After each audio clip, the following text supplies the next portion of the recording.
ouverture à la région audomaroise et puis au Marais. Et son nom qui a été traduit en français par Omer, à la ville qu'il a lui-même créée. Il faut savoir que l'archevêque Audomar, c'est lui qui a fondé l'abbaye Saint-Bertin à Saint-Omer, donc la plus vieille abbaye, autour de laquelle s'est développée une ville très commerçante et très très religieuse au Moyen-Âge.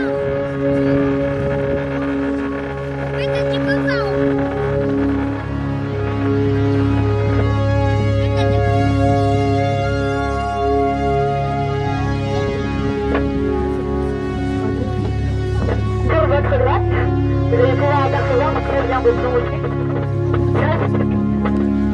Il est juste là-bas derrière le bateau. C'est un bateau qui a la particularité d'être très peu à l'aise dans les airs, mais c'est un très très plongeur. On aura peut-être l'occasion d'en revoir. Il plonge jusqu'à 3 minutes sous l'eau, soit pour se cacher des embarcations, soit pour attraper sa nourriture.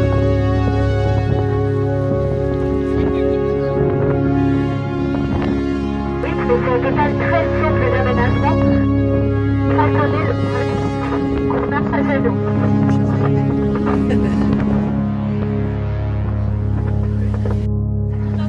Bienvenue à bord. Donc je me présente, je m'appelle Louise, je vais être votre contextuelle comme plus. 2, 1, 2.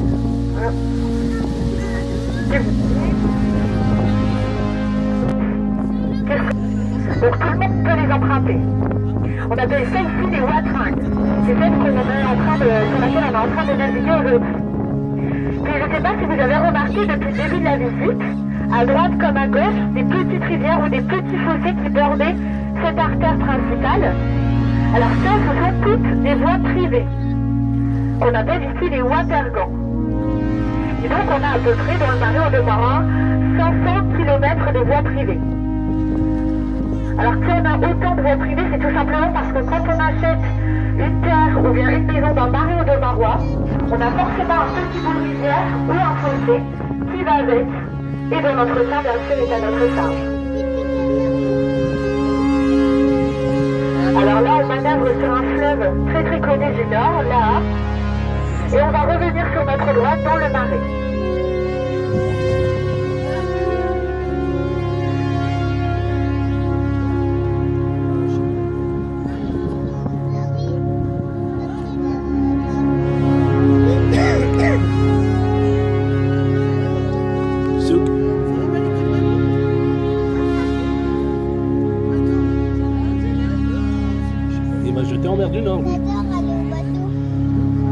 Donc là, je vous demanderai de faire bien attention, pas pour le premier pont, mais pour le second pont. Il est très bas, donc faites attention à vos têtes et n'essayez pas d'attraper le pont.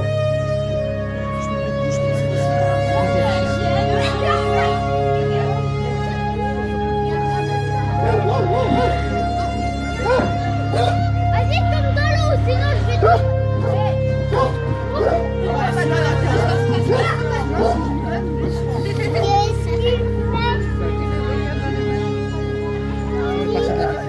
Voilà, donc là on est à nouveau rentré dans le Marais. On se trouve dans la partie est du Marais. Alors la partie est, c'est la partie la plus naturelle, la plus sauvage, notamment parce qu'elle abrite la réserve naturelle du Roblat. On a également la partie centrale du Marais, avec les faubourgs, les deux faubourgs, donc Deniselle et Diopont. Alors ça c'est un marais qui a la particularité d'être aussi bien résidentiel que maraîcher, et qui se trouve en plein cœur de Saint-Omer. Et puis on a le Marais ouest, de l'autre côté de Saint-Omer, vers les villes qui se rapprochent du département du Nord. Et donc là, c'est un marais très très résidentiel, beaucoup moins maraîcher. Alors maintenant, je vais vous inviter à regarder sur votre droite. Vous allez apercevoir un étang à travers la végétation. Alors il faut savoir qu'on a énormément d'étangs de lacs dans le Marais Audomarois. Alors la plupart du temps, en fait, c'est d'anciennes tourbières. Alors la tour, moi je vous l'ai dit tout à l'heure, les pannes sont utilisées pour cultiver le marais, mais aussi pour se chauffer, parce qu'ils s'est très vite rendu compte que c'était un combustible très peu coûteux. Donc ils ont extrait la tourbe, qu'ils faisaient sécher sur un lit de paille au soleil, ils la piétinaient, ils la lissaient et la striaient, ça donnait une petite brique qu'on appelait la patiné qui permettait de se chauffer. Alors là, le moulin que vous pouvez voir sur votre droite, c'est tout simplement le moulin de l'ancienne guinguette juste derrière, qui a dû fermer malheureusement en 2003.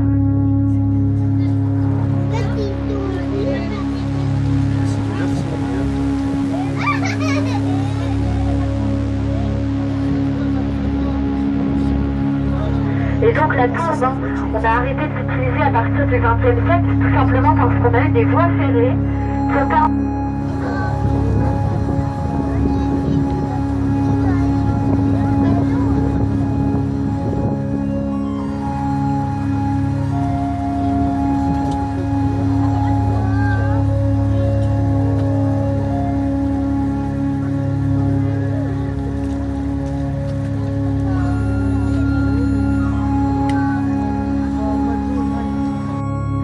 À regarder sur votre gauche.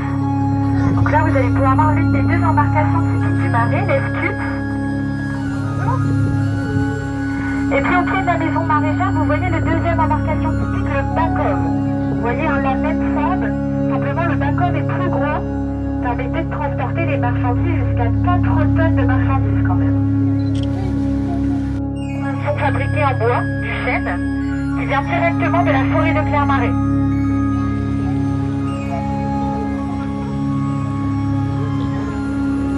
Et puis donc sur votre gauche, la petite cabane bleue que vous voyez, en fait c'est une hutte de chasse. Alors l'étang que vous avez derrière, que vous pourrez apercevoir à travers la végétation, est aussi une ancienne tourbière. Traverser la rivière pour accéder au chemin ici, on reprend la voiture. Donc là on aurait pu mettre un bac à chaîne, simplement de tirer la chaîne qui est sous l'eau, ce qu'on trouve énormément dans le marais. Il faut savoir qu'on a encore 150 maisons, à peu près 150 habitations qui n'ont qu'un accès fluvial. Donc pas de route qui mène à leur maison. Donc il y en a un certain qui doit faire plusieurs kilomètres par jour en bateau pour accéder à la première route, puis prendre la voiture. Et c'est vraiment un choix de vie, c'est d'ailleurs pour ça qu'on a le dernier facteur en France qui ne fait cette tournée qu'en bateau. C'est à peu près 15 km grand maximum qu'il fait chaque jour pour desservir les différentes maisons qui n'ont qu'un accès fluvial.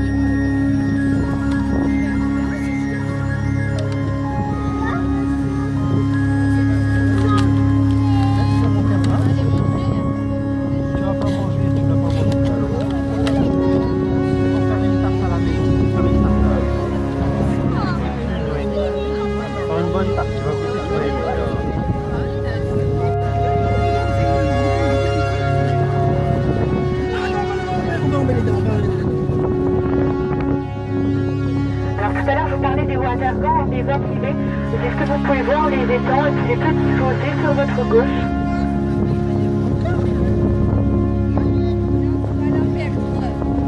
C'est pour ça en fait on peut découvrir une partie intime finalement du marais qui a duré 500 km de compris.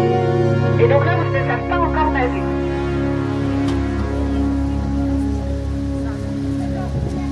Ça c'est un oiseau vraiment très très sauvage. Très élégant. Et puis qui témoigne aussi de la qualité de l'eau parce que comme les oiseaux tous les oiseaux tous aussi bien le héron que le sur de la propreté de l'eau, comme les libellules bien sûr.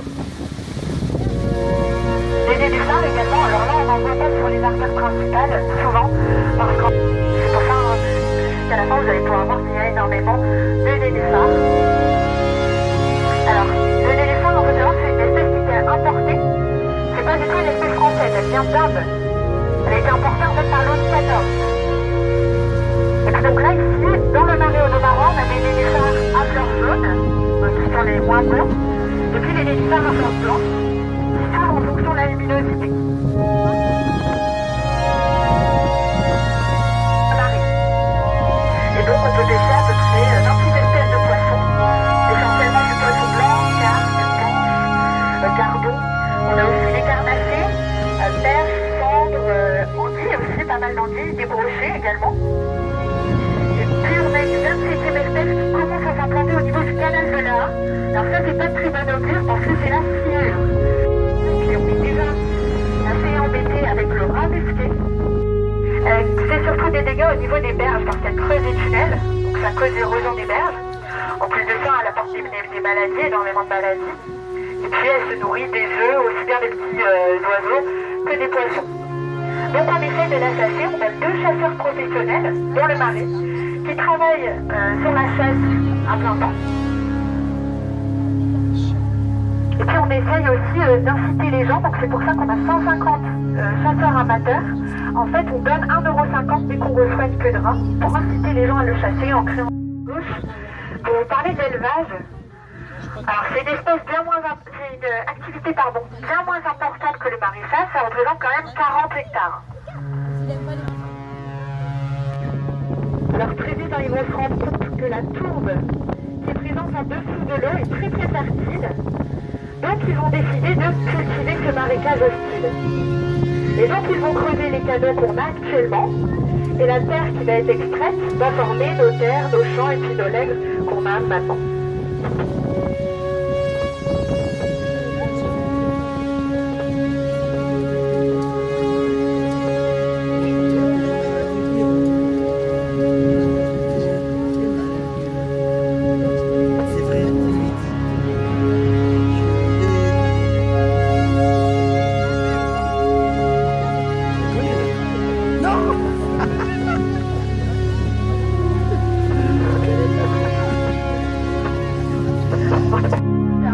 Le développement des orchidées sauvages et la venue des limicoles, des petits oiseaux à longue pattes.